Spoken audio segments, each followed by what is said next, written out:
Hi friends, welcome to my channel. இன்றைக்கி நாம் இஞ்சி வீட்டிலேயே எப்படி ஈஸியாக வளர்க்குறதுன்னு பார்க்கலாம். கடையிலேருந்து ஒரு 100 கிராம் இஞ்சி வாங்கிக்கோங்க. இந்த இஞ்சியை மண் இல்லாமல் நல்லா வாஷ் பண்ணிக்கோங்க. இப்போ இந்த இஞ்சியை இந்த அளவுக்கு 3 பார்ட்டாக பிரிச்சுக்கலாம். இந்த சைஸ் இருந்தால் போதும். இதை டைரெக்டாக மண்ணில் வச்சும் வளர்க்கலாம், பட் வேர் பிடிக்க கொஞ்சம் லேட் ஆகும். நான் சொல்கிற இந்த மெத்தடில் யூஸ் பண்ணி பாருங்கள், வேறு சீக்கிரமாக வளரும். அதுக்கு ஃபஸ்ட்டு வீட்டில் நார்மலாக யூஸ் பண்ணுற இந்த ஸ்வீட் பாக்ஸே போதும். ஃபர்ஸ்ட் இந்த பாக்ஸில் இந்த அளவுக்கு தண்ணி ஊற்றிக்கோங்க. இப்போ நாம் டிவைட் பண்ணி வச்ச இஞ்சியை கொஞ்சம் தள்ளி தள்ளி வச்சுக்கோங்க. ஒரு டிஷ்யூ பேப்பர் எடுத்து அது மேலே மூடிடுங்க. அடியில் இருக்க தண்ணியை இந்த டிஷ்யூ அப்சர்வ் பண்ணி மேலேயும் ஈரப்பதம் கொடுக்கும்.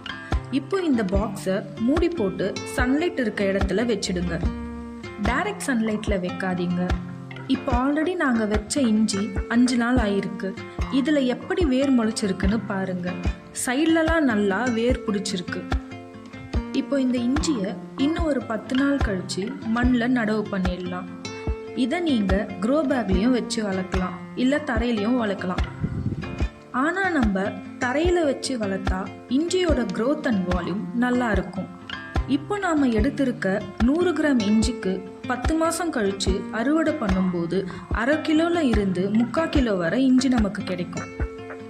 நாம் கடையில் வாங்குறத விட நம்ம வீட்டில் நம்ம வளர்த்து அதை அறுவடை பண்ணி சமைச்சு சாப்பிடும்போது அதில் ஒரு சந்தோஷம் கிடைக்கும். இது போல் யூஸ்ஃபுல்லான டிப்ஸுக்கு விக்கி இன்பா சமையல் சேனலை சப்ஸ்கிரைப் பண்ணிக்கோங்க. தேங்க்ஸ் ஃபார் வாட்சிங்.